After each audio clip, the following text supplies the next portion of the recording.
Sir. माँ, माँ, अरे क्या माँ माँ कर रहा है? बकरी का बच्चा है क्या? अरे माँ, मजाक छोड़ो। मुझे फाइनली वो मेन चौराहे वाली दुकान मिल गई है। अब देखना, आपका बेटा दुगनी स्पीड से पैसा कमाएगा। उफ, ये क्या? मेरी ऑनलाइन मेकअप क्लास चल रही है। इतनी जोर से क्यों बोल रहे हो आप दोनों? अरे मेरी धर्म पत्नी जी, मेकअप क्लास बाद में करना। वो चौराहे वाली दुकान मिल गई है हमको। अरे वाह! रुको, मैं अपनी माँ को फोन लगाकर बता देती हूँ। अरे मैं भी अपने रिश्तेदारों को बता देती हूँ। कितनी खुशी की बात है। हाँ हाँ, मैं भी अपने दोस्तों को बता देता हूँ। 1 हफ्ते बाद रजिस्ट्री है। बस, घर में खुशी का मौका था। उन तीनों ने अपने अपने फोन उठाए और लोगों में बात फैलाना शुरू कर दिया। और रही सही कसर, श्वेता बहू ने अपने पड़ोस में सबको बताकर कर दी। अरे वर्मा आंटी, अब हम भी जल्दी कार ले लेंगे। घर का रेनोवेशन होगा और ठाट से रहेंगे हम भी। अरे, ऐसा क्या हुआ? लॉटरी बाटरी लग गई है क्या? अरे, इस बार चौराहे वाली मॉल में हमको भी दुकान मिल गई है। दुकान नंबर 21, जो एकदम चौराहे पर है। अब ग्राहक बढ़ेंगे तो आमदनी भी बढ़ेगी ही ना। अरे वाह, कितनी खुशी की बात है। मैं बहुत खुश हूँ तुम्हें इतना खुश देख के। बाकी एक बात कहूँ, सबको मत बताते फिरना। किसी की नजर लग जाएगी तो खुशी की खबर वापस लौट जाएगी। हैं? ऐसे थोड़ी ना होता है।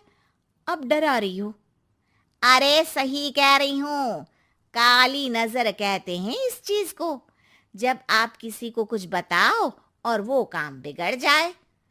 अरे लेकिन मैं तो। तुमने सबको बता दिया ना? हाँ, फोन लगा लगा के। अब बच के रहना।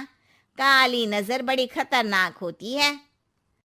श्वेता इतनी खुश रहती है कि वो वर्मा आंटी की बात पर ध्यान ही नहीं देती, जबकि पड़ोस में और भी लोगों से खुशी की खबर शेयर करती रहती है।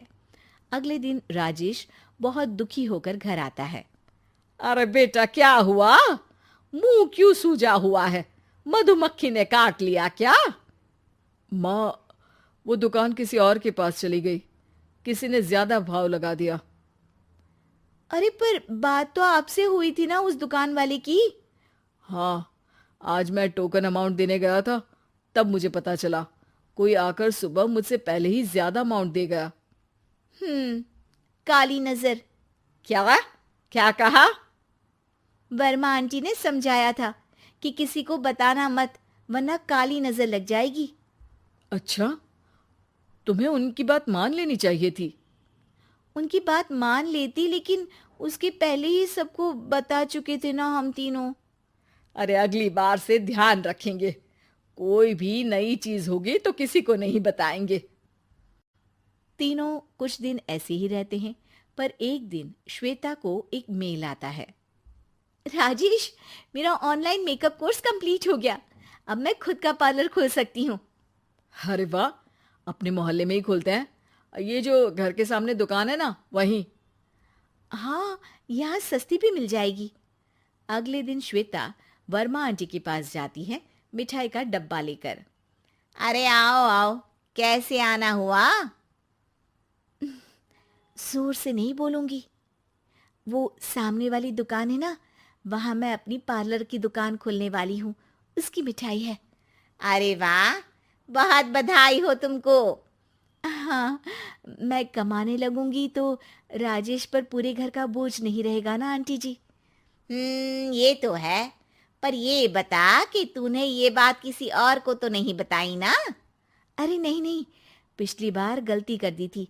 काली नजर लगी किसी की और राजेश के हाथ से वो दुकान चली गई थी। सबको मत बताना। चलो मैं चलती हूँ, कल दुकान की बात करने भी तो जाना है।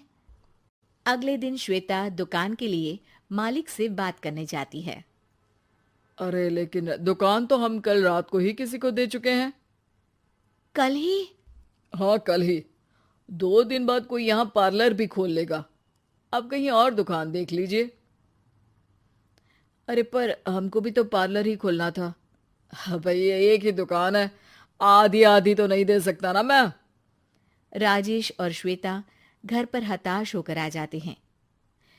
इस बार तो किसी को बताया भी नहीं था, अब किसकी काली नजर लग सकती है। सुनो, तुमने माँ को बताया था क्या? अरे कैसी बात कर रही हो, माँ की नज़र थोड़ी ना लगेगी। पक्का तुमने किसी को नहीं बताया था ना? सिर्फ वर्मा आंटी को बताया था, उन्होंने ही मुझे किसी को नहीं बताने को कहा। अरे यार,